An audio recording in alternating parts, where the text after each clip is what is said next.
Alhamdulillah. Alhamdulillah Rabbil Alamin. Wal aqibatu lil muttaqin. Wala udwana illa ala zalimin. Wala ilaha illallah. Wassalatu wassalamu ala Rasulillah wa ala alihi wa ashabihi wa man walah wa ba'd. Jamaah Masjid Al-Muttaqin yang dirahmati Allah, alhamdulillah senantiasa kita bersyukur pada Allah Subhanahu wa taala atas limpahan rahmat dan hidayahnya, atas kesempatan yang Allah berikan kepada kita berupa kesehatan sehingga kita bisa menjalankan sholat subuh berjamaah. Ini patut kita syukuri karena banyak dari saudara-saudara kita yang sakit. Mudah-mudahan mereka diberikan kesembuhan oleh Allah Subhanahu wa taala. Para jamaah sekalian, pada kesempatan yang sangat singkat ini saya ingin mengingatkan kembali tentang masalah Palestina. Jangan sampai masalah ini lepas dari perhatian kita. Karena kalau sampai lepas dari perhatian kita, kita akan menanggung hisab nanti di akhirat. Jadi barang siapa yang ketika dia bangun tidur tidak memikirkan urusan kaum muslimin, maka mereka bukan termasuk golongan kaum muslimin. Man asbaha walam yahtamma bi amril muslimin bi amril mu'minin falaysa minhum. Beberapa hari yang lalu terjadi banyak protes, demonstrasi di negara-negara kafir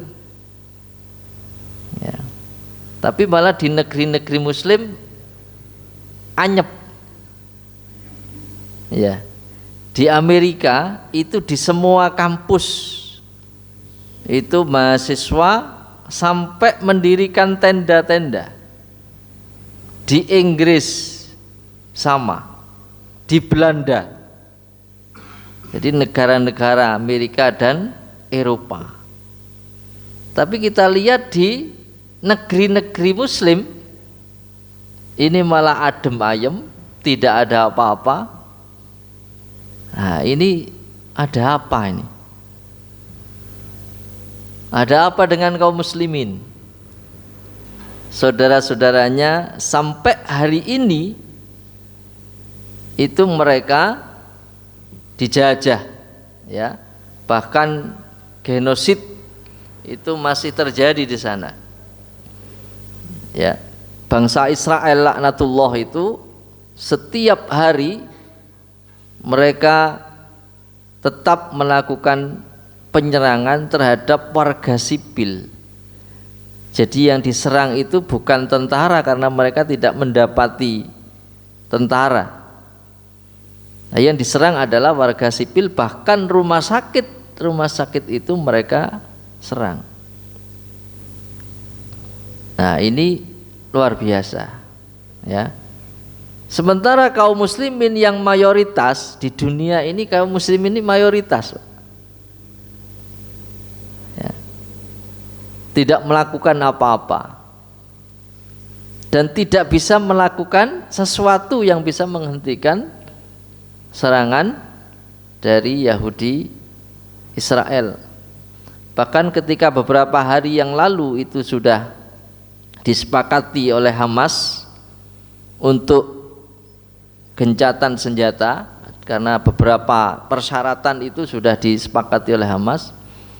Tapi namanya bangsa kera ini, bangsa Israel ini, ya dia tidak mau mematuhi itu. Ya, bahkan ketika Hamas itu sudah menyerahkan itu, ya, kesepakatan itu tidak lama dari itu Israel menyerang lagi, ya, bahkan menyerang Rafah. Rafah itu perbatasan Palestina dengan Mesir, di mana di situ banyak pengungsi yang memang diarahkan ke situ. Ya oleh siapa? Ya oleh Israel, diarahkan ke Rafah. Ya. Tapi malah diserang itu. Jadi kaum muslimin ini untuk membuka pintu Rafah pun itu tidak mampu. Bayangkan. Pintu Rafah itu kalau tidak ada telepon dari Tel Aviv itu tidak dibuka itu. Padahal itu di bawah kekuasaan Mesir, negeri muslim, saudaranya. Jadi bantuan itu bisa masuk itu kalau nunggu telepon dari Tel Aviv, bayangkan. Padahal kaum muslimin ini mayoritas di dunia ini. Coba kita bayangkan ya, kaum muslimin hari ini tidak punya kekuatan sedikit pun. Mereka tidak mampu membela saudaranya.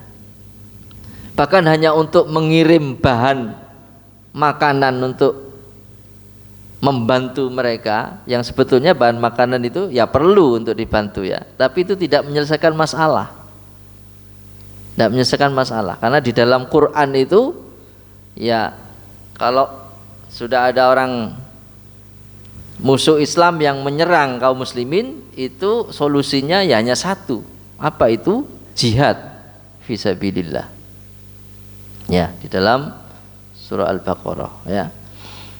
Nah, kita di sini ini tidak mampu. Tetapi bukan berarti kemudian kita meninggalkan saudara-saudara kita itu.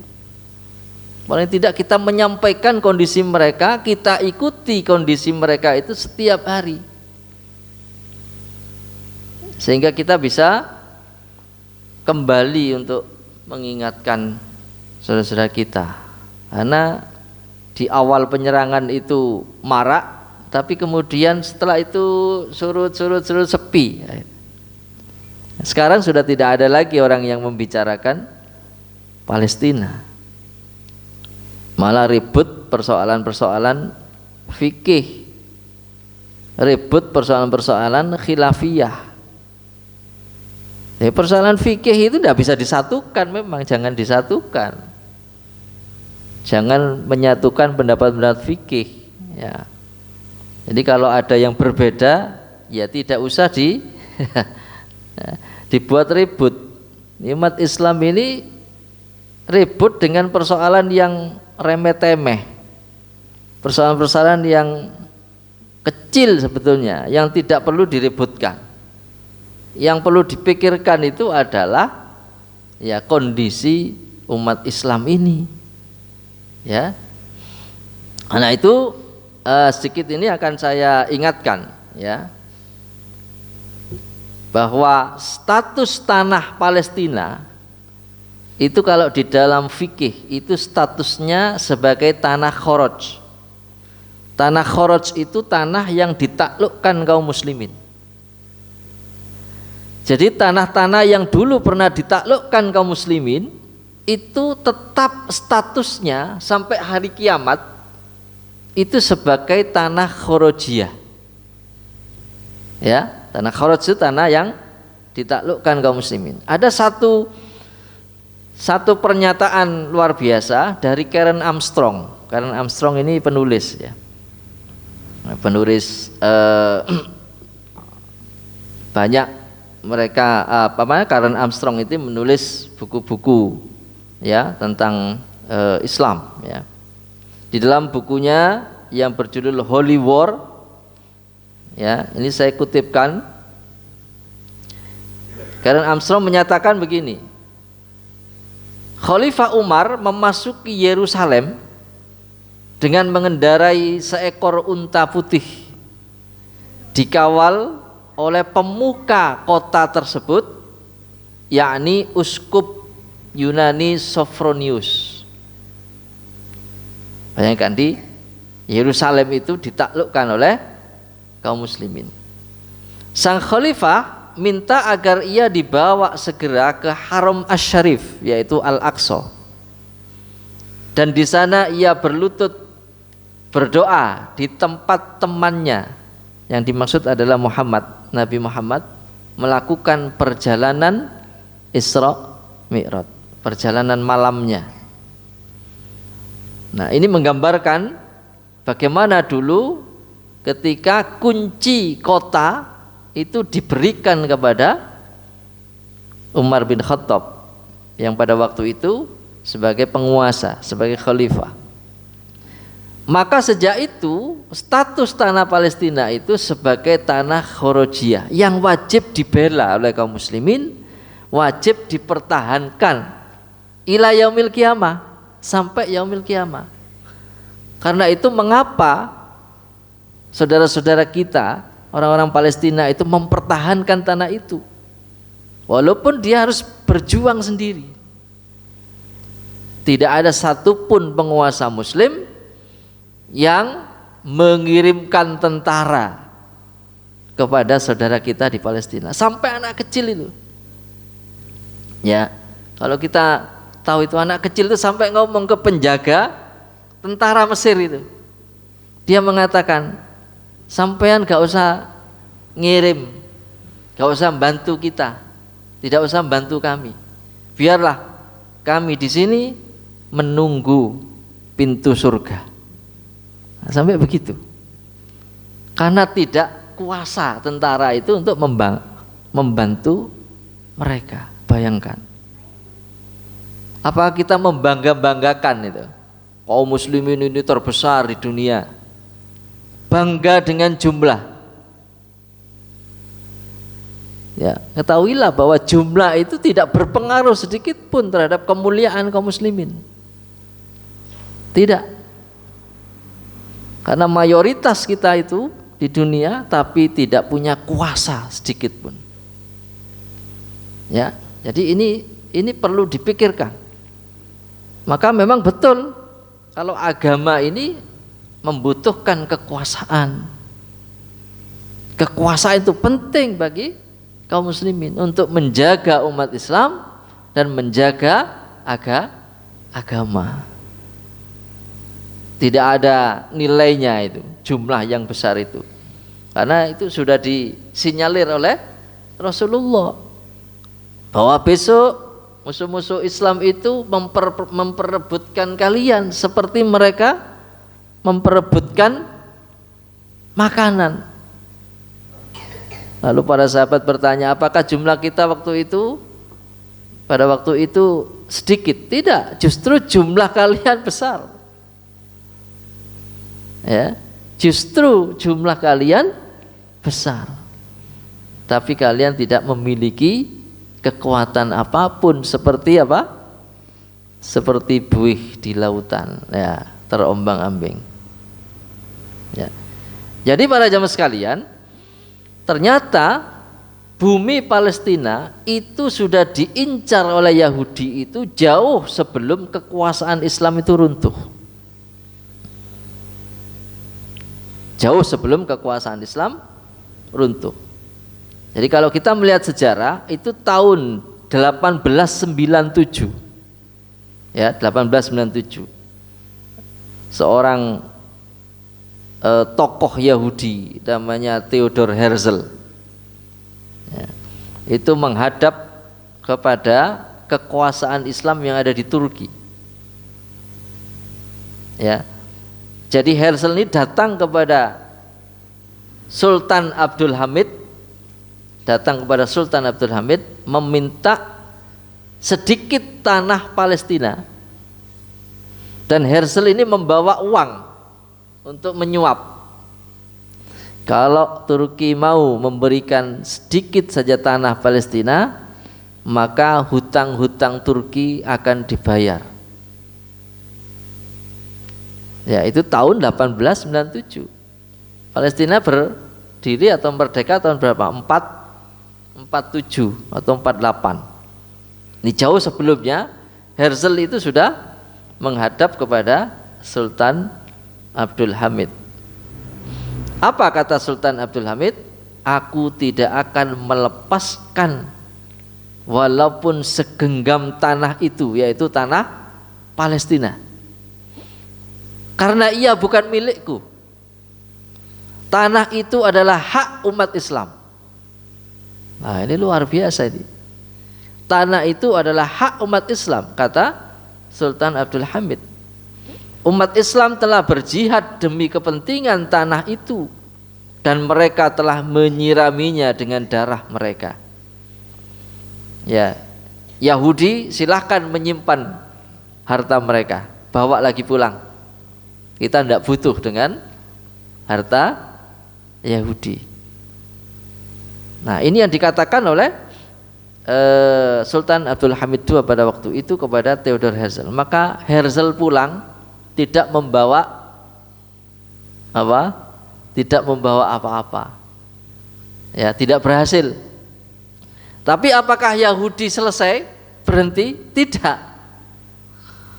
Ternyata orang-orang Yahudi tetap mengincar tanah itu, ya. Sampai kemudian Inggris, nah ini yang menjadi promotor Yahudi, ya, pada tahun 1917 dalam perjanjian Balfour. Ya, Balfour ini nama orang, ya, Perdana Menteri Inggris pada waktu itu. Balfour itu mendeklarasikan bahwa orang-orang Yahudi bisa tinggal di Palestina.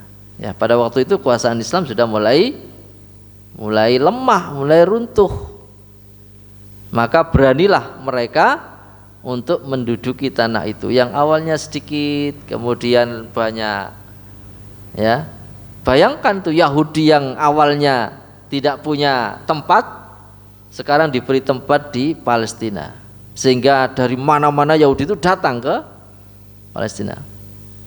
Panjenengan kalau sekarang membuka YouTube itu, di YouTube itu masih ada itu, ya, bagaimana masyarakat Palestina itu dulu hidup berdampingan itu antara Muslim, kemudian orang Yahudi, orang Nasrani juga ada di situ, hidup berdampingan, tidak ada apa-apa.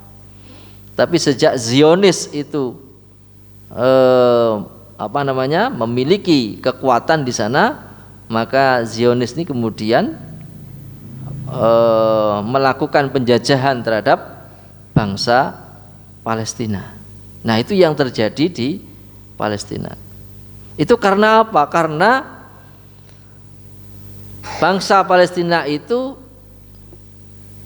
ya punya keyakinan bahwa Palestina itu adalah tanah yang dijanjikan, the promised land.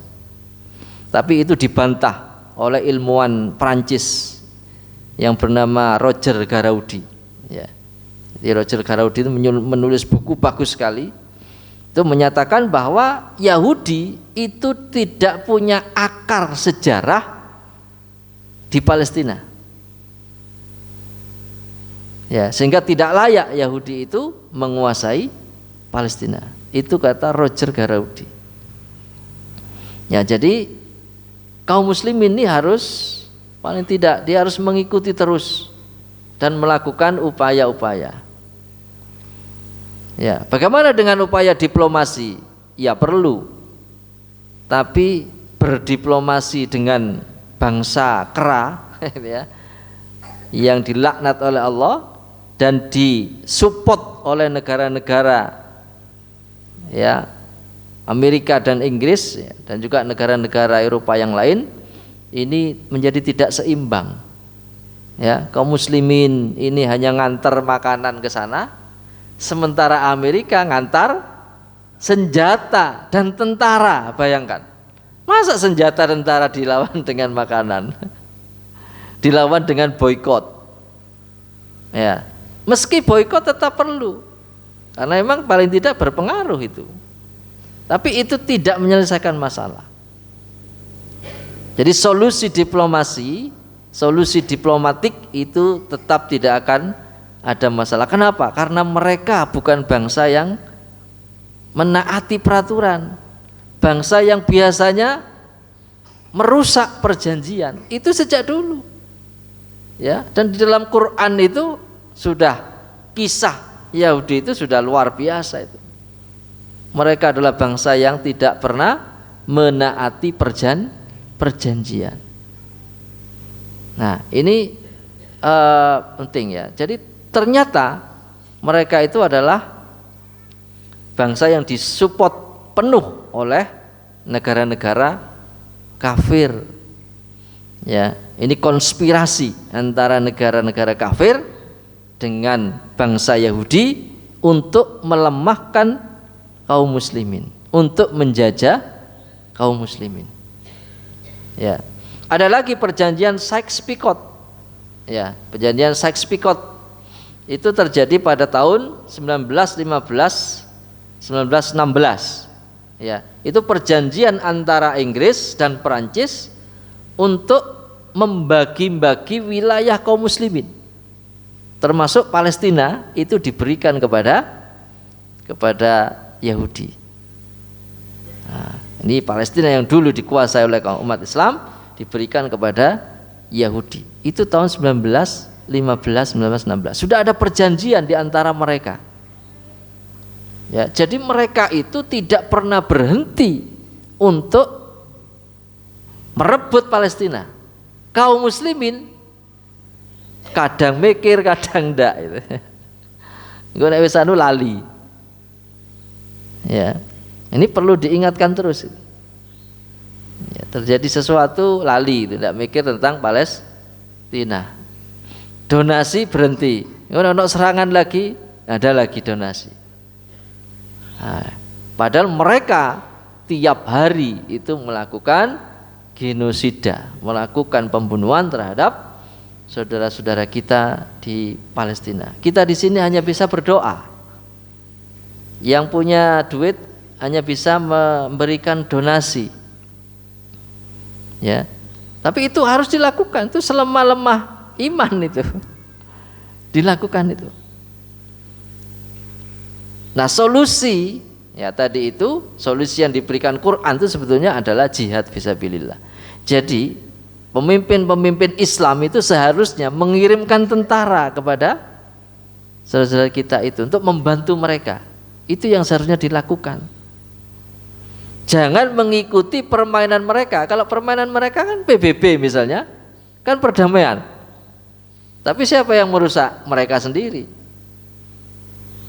Ya, jadi mereka menawarkan perdamaian, tapi yang merusak adalah mereka sendiri. Amerika sampai detik ini, walaupun di media itu mengatakan mengecam tindakan Israel melakukan penyerangan di Rafah, ya, karena itu melanggar konvensi perang, kan, kata Amerika, dan juga negara-negara yang lain tuh melanggar konvensi perang katanya. Tapi tetap itu paradoks, di balik itu Amerika tetap mengirim senjata, mengirim alat-alat perangnya. Jadi inilah ya, ini sifat orang kafir tuh. Ya, itu di luar dia mengatakan mengecam, tetapi di balik itu dia mengirim tentara. Nah ini ya, jadi seperti orang-orang munafik itu meniru mereka. Gitu. Nah jangan sampai itu terjadi pada kita kaum muslimin. Nah coba ini ya, beberapa ayat di dalam Al-Quran ya. Kalau kita mengikuti Quran itu ya solusinya itu. Di dalam surah At-Taubah 124 Allah berfirman, A'udzubillahi minasyaitonirrajim, ya ayyuhalladzina amanu qatilul ladzina yalunakum minal kufar wal yajidu fikum ghilzah wa'lamu annallaha ma'al muttaqin. Ya ayyuhalladzina amanu, wahai orang-orang yang beriman, qatilul ladzina yalunakum, minal kufar. Perangilah oleh kalian orang-orang yang memerangi kalian. Ya, orang-orang kafir yang ada di sekitarmu.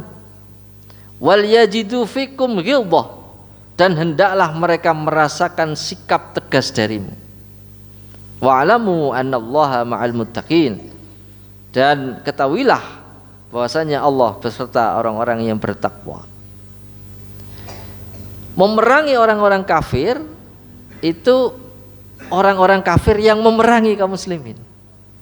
Nah, jangan disalahpahami ayat ini. Ya. Jadi Allah tidak memerintahkan umat Islam untuk memerangi orang kafir yang baik dengan kaum muslimin. Enggak.